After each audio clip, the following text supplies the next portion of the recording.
Assalamualaikum warahmatullahi wabarakatuh. Perkenalkan, kami dari kelompok 1 ingin menjelaskan materi tentang model-model sistem. Terlebih dahulu perkenalkan, saya Nivolina Febria sebagai moderator dan rekan saya Vira Werci sebagai pemateri dan Atika Marta sebagai pemateri. Untuk materi yang pertama yaitu pengertian model sistem. Model adalah rencana, representasi atau deskripsi yang menjelaskan suatu objek, sistem, atau konsep yang seringkali berupa penyederhanaan. Sedangkan sistem adalah suatu kesatuan yang terdiri dari komponen atau elemen yang dihubungkan bersama untuk memudahkan aliran informasi, materi, atau energi. Pengertian model sistem adalah upaya-upaya penyederhanaan komponen-komponen atau elemen yang saling berhubungan untuk mempermudah aliran informasi atau energi.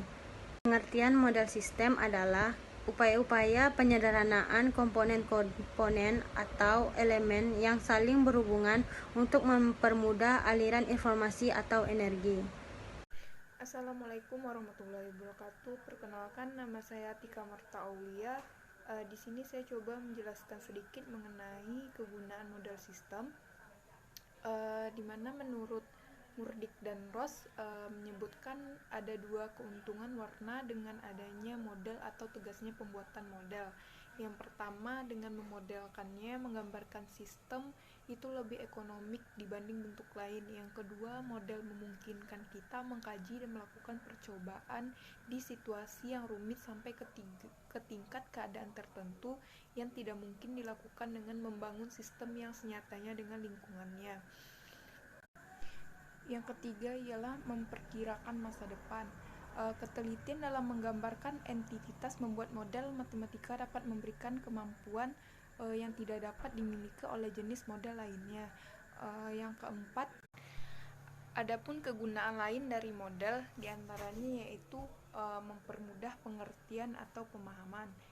Suatu model pasti lebih sederhana daripada entitasnya. Entitas lebih mudah dimengerti jika elemen-elemennya dan hubungnya disajikan secara sederhana. Yang kedua, ada mempermudah komunikasi.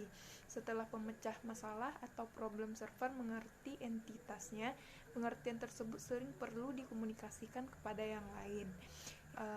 Mempermudah pengorganisasian. Model membantu kita mengorganisasikan suatu hal dengan cara mengurut-urutkan serta mengaitkan suatu bagian sistem dengan bagian atau sistem lainnya sehingga kita memperoleh gambaran yang menyeluruh, tidak sepotong-sepotong. Yang terakhir ada alat prediksi. Melalui model kita dapat memperkirakan tentang hasil atau akibat yang akan dicapai.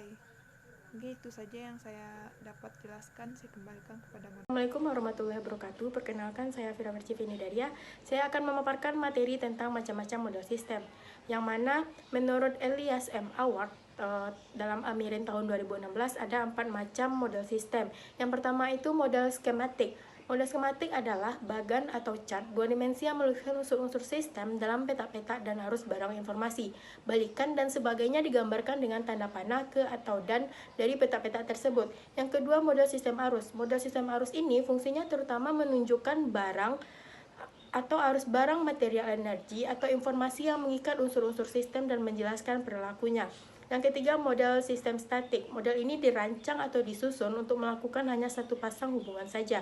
Misalnya antara kegiatan dan waktu atau antara biaya dan jumlah atau kuantitas. Yang terakhir itu model sistem dinamik. Model sistem dinamik ini melukiskan sistem yang secara tetap dan terus-menerus berubah, sistem yang mengatur diri sendiri, mengarahkan dirinya sendiri, dan berperilaku sesuai dengan tujuan. Model sistem dinamik biasanya terdiri dari masukan yang memasuki sistem, pemproses tempat kegiatan transformasi terjadi, pokok-pokok teori sistem program yang diperlukan bagi kegiatan pemrosesan, dan keluaran yang merupakan hasil karya proses transformasi tersebut.